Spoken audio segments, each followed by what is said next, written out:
I do want to point out that it was a fantastic family brunch, held at a restaurant that we've been to before, and we always have a great time. Great staff, great food, and they let you linger, talk, which is what we did after having a great meal.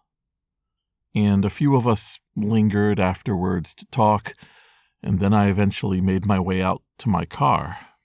But all of the waiters were standing, huddled around, blocking the exit, and I realized they weren't blocking the exit.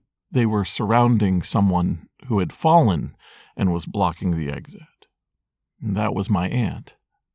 My Aunt Susan fell at this restaurant, and this was the last time she was outside on her own, and a year and a half later, she was gone. I didn't speak up at the funeral. I wanted other family members to have their time in the spotlight. I have my own little place to talk, so I'm going to talk about her. This is Jason Scott Talks His Way Out of It, thanks to Daniel Boyd and Jeff Atwood. Susan was the second youngest daughter of my grandparents. Grandparents I never had a chance to meet because my grandfather was killed on the Sawmill River Parkway, and my grandmother died soon afterwards of what most people would euphemistically call a broken heart, but was likely stress and misery, losing the love of her life. Because of that, the family was scattered to the four winds. The children were all different ages, ranging a huge distance in years.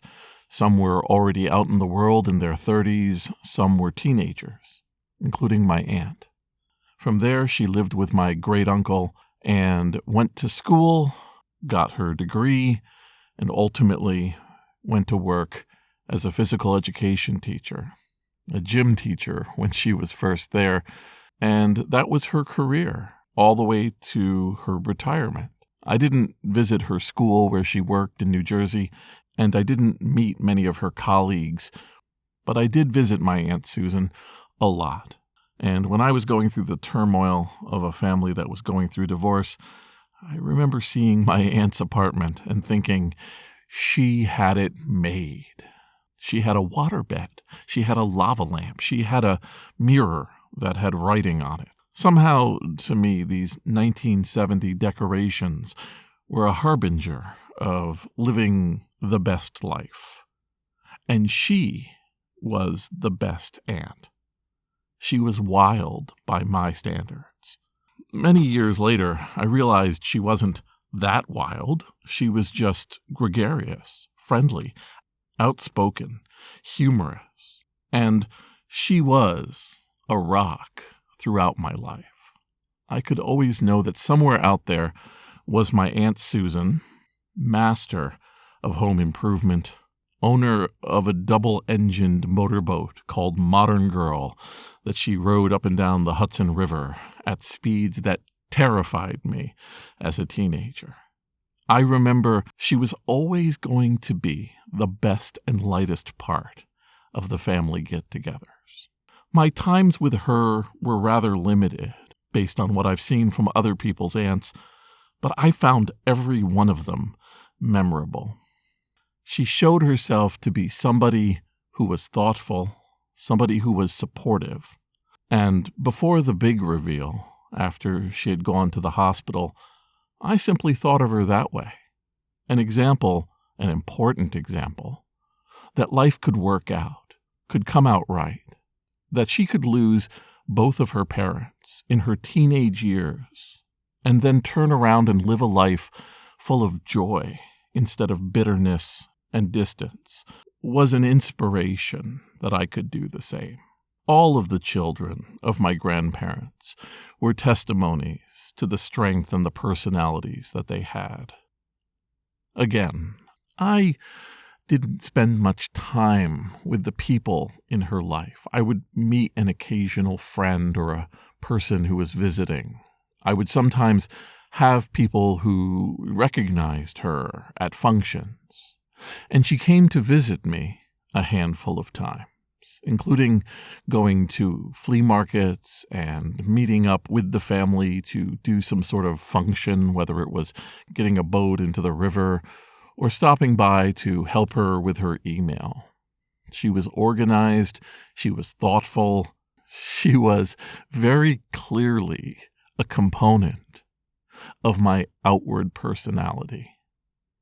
Every time I'd bring this up, she'd wave off her influence. I think she didn't think that one of her nephews would have this kind of resulting effect from how she was. But I assure you, Aunt Susan is in me.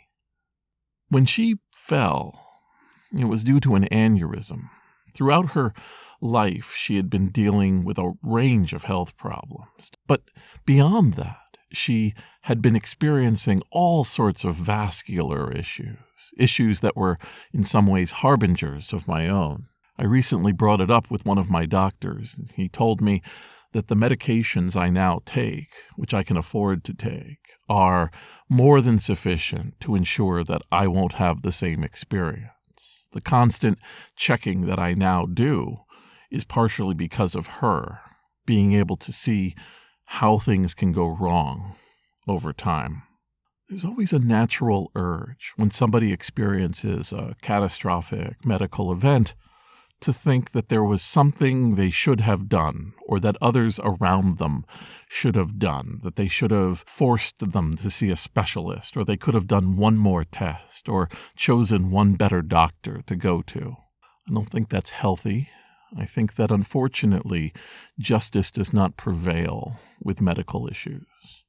Our bodies are very, very random in some ways, and there are a huge amount of systems interlocked, all working in various directions, and sometimes a chronic or a small medical condition can suddenly move into an emergency. Aunt Susan went into the hospital, and she was essentially bedridden for the rest of the time she was alive. I mention this because a very, very inspiring thing happened. A group rose up, almost an army of cousins, of friends, of previous colleagues, who all started to organize in messaging. They put me on there, and I watched as people made Aunt Susan their priority, made her their job, that if they couldn't personally get her out of the hospital, that they would ensure that she never felt alone and never felt neglected. The kind of lingering problem that stays around for a year and change and prevents you from having any sort of ability to get, quote-unquote, better. The sort of problem that lingers on week after week, month after month. I'm not sure everybody gets the kind of attention and the kind of care that she got nearly day in, day out. Her family came to visit her. Her friends would sit with her. As is often the case with vascular problems in the mind, she would have days that she was right there, and she would have days where her mind traveled, and she tripped back into weird connections and weird statements. She didn't like languishing in a bed. That's not my Aunt Susan.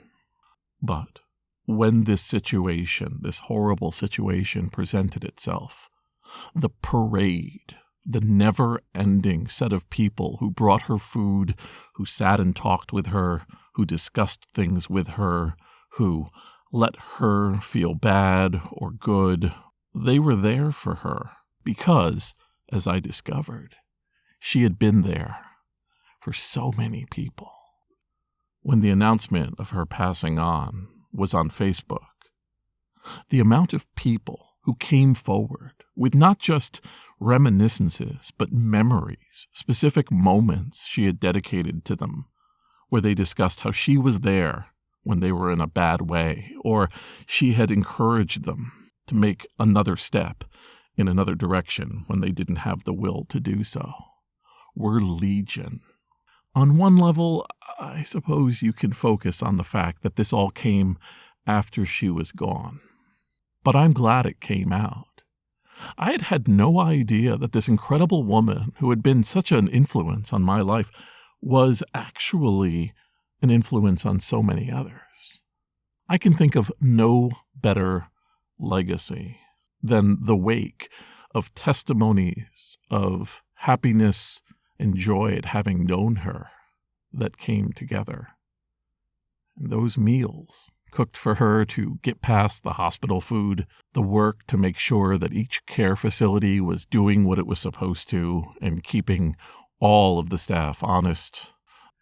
This grand payout of support and love and carrying her through to the end of her life came from 70 years paid in, where she was there for so many others.